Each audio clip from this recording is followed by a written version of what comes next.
నమస్కారం. నేను మా క్లాసెస్‌లో ఎప్పుడు కొన్ని భజన్స్ నేర్పిస్తాము, సాంగ్స్ నేర్పిస్తాను. అండ్ కొన్ని రైమ్స్ కూడా నేర్పిస్తాననమాట. సో, రీసెంట్‌గా నేనెప్పుడో నేను ఎస్ఎస్‌వై క్లాసెస్ చేసినప్పుడు నేర్చుకున్న ఒక సాంగ్ గుర్తొచ్చింది. మా వాళ్ళందరికీ నేర్పించాను. ఇది మీ పిల్లలకి కూడా మీరు నేర్పించొచ్చు. చాలా బావుంటుంది. అదేంటి తెలుసా? కమ్మ బల్క్ స్టమాక్ గణపతి కమ్మ bulk stomach Ganapati you lord son of Shiva Parvati you lord son of Shiva Parvati riding on a rat belting a serpent riding on a rat belting a serpent having a face of elephant having a face of elephant. Kamabalk stomach, Ganapati. Kamabalk stomach, Ganapati. You Lord Son of Shiva Parvati. You Lord Son of Shiva Parvati. Riding on a rat, belting a serpent.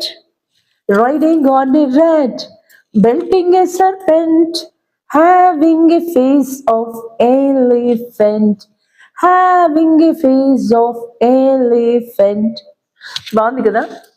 ఇది pregnancy క్లాసెస్‌లో నార్మల్‌గా యోగా చెప్తాము, rhymes నేర్పిస్తాను, theory మాట్లాడతాము and మనసు విప్పి చాలా విషయాలు మాట్లాడుకుంటాం. ఏం విషయాలు? లైఫ్‌లో అంటే ప్రెగ్నెన్సీ టైమ్‌లో కూడా లాట్ ఆఫ్ మూడ్ స్వింగ్స్ ఉంటాయి కదా!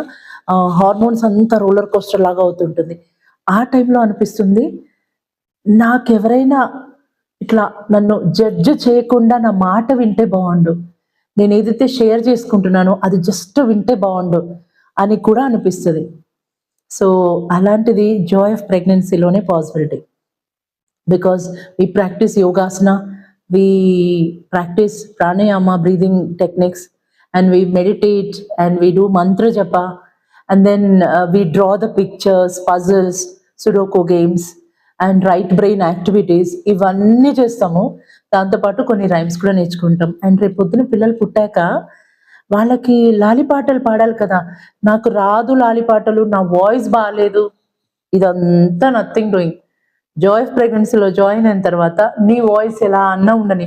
నువ్వు నేర్చుకోవాలి. నీ బిడ్డకి నువ్వు పాడాలి.